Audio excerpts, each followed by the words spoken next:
Salut, te voici actuellement sur la chaîne YouTube Snapstar. Sur cette chaîne, tu retrouveras tous les plus gros clashs de Snapchat et tous les plus gros buzz du moment. Surtout, n'hésite pas à t'abonner tout en activant la cloche des notifications pour ne rien rater du contenu exclusif de cette chaîne. Et oui, sur cette chaîne, tu retrouveras du contenu qui n'est disponible nulle part ailleurs. Sur ce, je te laisse avec la vidéo. Bon visionnage. Comme vous l'avez certainement vu en regardant la miniature et le titre de cette vidéo, aujourd'hui nous allons principalement parler de Nabil El Moudni et de Marc Blatta. Vous les connaissez certainement tous, Marc Blatta et Nabil El Moudni, ce sont deux blogueurs issus du milieu de la télé-réalité qui se détestent. Comme vous le savez, depuis quelques mois, Naboul le Maboul a annoncé qu'il allait habiter à Dubaï et qu'il voulait rencontrer Marc Blatta. Dans cette vidéo, Naboul vient tout juste de déménager, il a pris l'avion et il est enfin arrivé à Dubaï. En effet, un grand nombre de blogueurs ont affirmé que Marc Blatta et Nabil vont enfin se voir et qu'ils vont en venir aux mains. Je vous laisse sans plus tarder avec tous les snaps de Naboul. N'oubliez pas de réagir dans l'espace commentaire et surtout restez bien jusqu'à la fin de cette vidéo. J'espère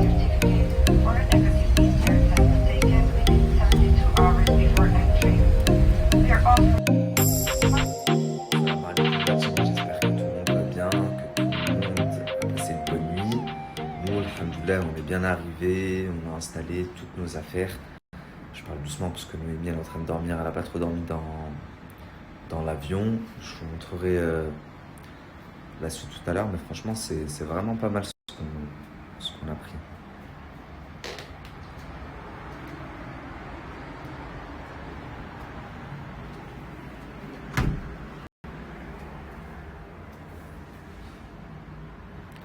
Qu'est-ce que je voulais vous dire également? Je pense que je vais faire une petite sieste aussi, je reviens vers vous tout à l'heure.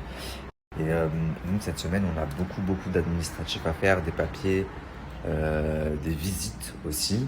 Et on vous fera suivre ça avec nous, comme ça, pour ceux que ça intéresse, ceux qui aimeraient s'installer à Dubaï, ben, vous connaîtrez toute la team. J'espère que tout le monde va bien, que vous passez une bonne journée. Je voulais vous raconter ce qui s'est passé lors de l'événement, là, il y a quelques jours, dans notre salle, Majestic Palace. Et franchement, on a eu très peur. C'est-à-dire que je voulais rentrer dans le sud, je voulais même pas tourner. Et je me sentais vraiment très mal. J'ai vraiment cru que ma mère avait perdu son œil. Soyez attentifs parce que la story, elle n'a pas pour but de raconter ma vie. Elle a surtout pour but de vous... Elle a un but préventif, de vous dire, ouais, de vous mettre en garde et de faire attention parce que des fois, des choses complètement futiles qui paraissent pas du tout dangereuses peuvent être très dangereuses. Donc bon, il y a quelques jours de ça, ma grande sœur a organisé un événement dans la salle des fêtes et elle a fait venir une vingtaine de TikTokers. Il y avait beaucoup de prestataires également et ce qui veut dire que la salle était pleine. Il y avait beaucoup de gens et beaucoup d'enfants également parce que les gens ils peuvent pas forcément faire garder leurs enfants, donc ils viennent avec leurs enfants. Et puis en plus, vu qu'il y avait la présence de beaucoup de TikTokers, en général les TikTokers ils sont suivis par un public assez jeune et donc voilà, il y avait beaucoup d'enfants. Et donc parmi toute cette foule, je rappelle que la salle est quand même très grande, on peut accueillir près de 1000 personnes. Donc parmi toute cette foule, il y a un groupe d'enfants, c'est des gamins, ils ont entre 7 et 11 ans. Ils courent partout et ils font que monter à l'étage surtout, et qui est l'étage interdit. Donc l'événement se passe en bas dans la salle principale. En haut, il y a les loges, les douches, les salles de prière, etc. Donc l'étage d'en haut était interdit au public. Seule une salle était ouverte et c'était les TikTokers qui étaient dedans. C'était leur salle, en gros leur loge. Et certains prestataires également. Et ces gamins-là, ils font que monter là-haut. Donc un coup, j'ai une de mes sœurs qui les reprend, qui leur dit « Vous descendez, vous n'avez rien à faire ici, c'est interdit. » Donc ils descendent, sauf un qui fait un peu des manières. Deuxième fois, j'ai mon frère qui le voit, pareil, il lui dit « Vous faites quoi ici? Descendez, vous n'avez rien à faire ici. » Ils descendent. Une troisième fois, c'est ma mère qui les voit. Elle leur demande de descendre. Et ma mère, vu qu'elle est un peu âgée, toute petite, toute maigre, il y a un des gamins qui lui dit non, je descends pas. Elle lui dit comment ça? Elle lui dit c'est interdit, je t'ai demandé de descendre, donc tu descends. Elle lui dit c'est qui ta mère? Elle est où ta maman? Et donc le gamin il descend en mal parlant, enfin il râlait quoi. Donc le petit descend, il voit un sac qui était destiné à certains prestataires, etc. Donc il va dans le sac, il vole, vous savez, les canons à confetti, parce que c'est du vol, hein. Quand tu te sers dans dans un sac qui ne t'appartient pas, c'est du vol. Et donc, il se retrouve armé d'un canon de confetti et il dit à ses copains, scène qui a été filmée en plus, regardez, je vais viser la vieille. Et donc, à bout portant, pendant que ma mère descend l'escalier à la fin de l'événement, donc à même pas 1 mètre, il lui envoie le canon de confetti, donc il fait éclater le canon de confetti qui arrive tout droit dans l'œil de ma mère. Donc ma mère est propulsée en arrière, elle tombe, elle perd connaissance pendant 10 minutes. Donc là, tout le monde a eu très peur. Et donc ils appellent les pompiers, et quand elle reprend connaissance, elle ne voit plus rien, mais vraiment plus rien. On l'emmène, donc les pompiers la ramènent à l'hôpital. À l'hôpital de Béziers, ils disent que sa pupille ne réagit plus et que ils n'ont pas le matériel adéquat, donc il faut la transférer à l'hôpital de Montpellier. Elle est transférée à l'hôpital de Montpellier, elle fait toute une série d'analyses, etc. On a eu vraiment très peur parce qu'on nous disait que peut-être il fallait faire une intervention le jour même, donc peut-être qu'elle allait se faire opérer, et en plus c'était une opération assez dangereuse. Donc on était vraiment en flip, et puis au final, après la série d'examens qu'elle a fait à Montpellier, on nous a dit que c'est normal que la pupille ne réagissait pas, que c'était dû au choc, qu'elle n'allait plus rien voir pendant une quinzaine de jours, et puis après ça ira mieux. Donc ils lui ont donné un traitement, et alhamdoulilah, au final, plus de peur que de mal.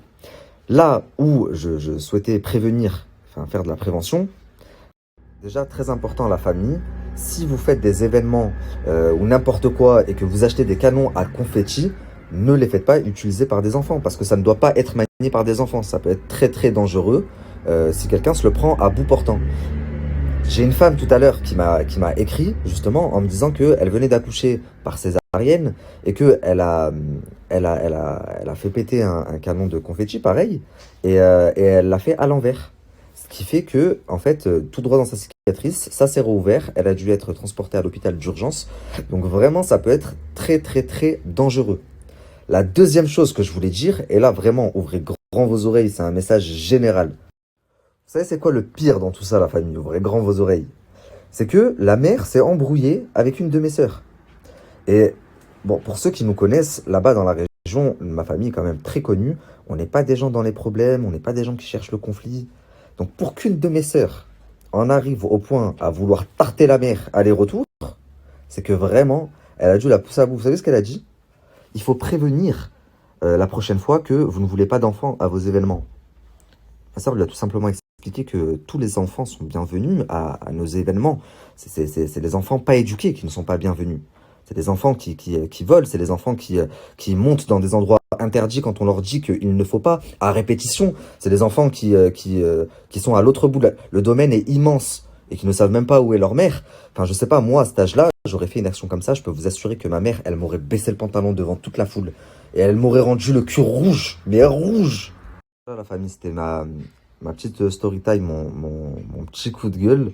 Parce que je me dis, les parents sont quand même inconscients. Au lieu d'engueuler l'enfant, tu viens faire la belle en plus. Imagine, t'aurais fait perdre l'œil à ma mère. Tu crois que je t'aurais lâché? Je t'aurais mis les plus grands avocats de France derrière le cul. Toute ta vie, t'aurais payé. Donc au lieu de réprimander ton fils, parce que demain, ça pourrait te faire des problèmes à toi, la maman, enfin, viens t'embrouiller avec la fille, toi. Non, mais n'importe quoi. Je comprends pas les gens qui savent pas se remettre en question, juste 30 secondes. Dernière chose, je vais vous raconter une petite anecdote qui m'est arrivée à moi quand j'avais 5 ans, je crois, ou 6 ans. Je m'en souviens encore très bien, comme si c'était hier. Ok? À l'époque, j'étais au marché avec ma mère. On habitait à Vaux-en-Velin. Pour ceux qui connaissent, c'est la banlieue lyonnaise. Et il y a un marché au Mas du Taureau le mercredi. Et le mercredi, ma mère, elle aimait bien faire le marché et elle me prenait avec elle. Et on passait devant des marchands. Ils avaient des bacs remplis de sucettes, mais remplis d'avoir des... Enfin, après, quand on est petit, on voit tout grand, mais je voyais ça, c'était immense. Et en passant, une fois, j'ai pris une sucette que j'ai mis dans ma poche. J'étais tellement petit et le bac était tellement immense que personne n'aurait pu, il y avait tellement de monde autour que personne n'aurait pu s'en rendre compte. Et un peu plus loin, je sors ma sucette et je l'ouvre et je la mets dans la bouche. Et ma mère, elle me regarde comme ça et elle me dit, mais tu l'as eu où cette sucette? Ben, je la regarde, je mets du temps à répondre et tout. De toute façon, ma mère, elle sait quand je mens. Et je finis par lui dire, je l'ai pris dans le bac, en passant. Est-ce que vous savez ce qu'elle a fait? Franchement, ce jour-là, j'étais petit, hein. Normalement, quand t'es petit, t'as pas trop la notion de la honte. Mais alors, je peux vous dire que j'ai eu tellement honte. Je voulais même pas regarder autour de moi. Elle m'a ramené chez le marchand là-bas, là.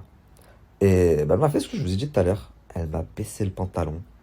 Elle m'a tellement fessé. Oh, mais je vous dis, à la fin, je fermais les yeux. Je voulais même pas regarder autour de moi tellement j'étais mal et j'avais honte. Et je pleurais. Et le marchand, il a eu tellement de peine pour moi. Il disait à ma mère, arrêtez. Merci à madame. toi d'avoir visionné cette vidéo et surtout n'hésite pas à liker la vidéo et à nous donner ton avis dans l'espace commentaire. Sur ce, on se retrouve dans une prochaine vidéo. Peace.